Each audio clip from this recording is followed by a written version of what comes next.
The tracking knob allows you to adjust the belt tracking on your belt sander. The knob threads into the housing and adjusts the sander's front roller. The tracking knob can be accidentally damaged if the sander is dropped or if something falls on it. Replacing the tracking knob is a repair that you can do yourself, and I'm going to show you how. Hi, I'm Mark Socha.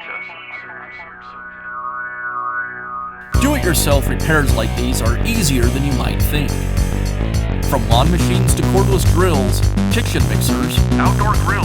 our how-to videos walk you through each repair from start to finish.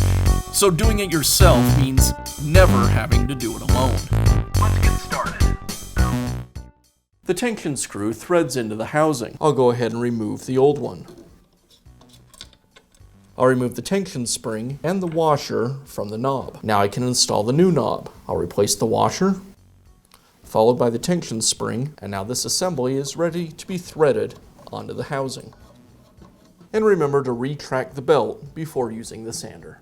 And that's how easy it is to install a new tracking knob on your belt sander. Be sure to check back often for new videos and expert advice. If you found this video helpful, give us a thumbs up And leave a comment.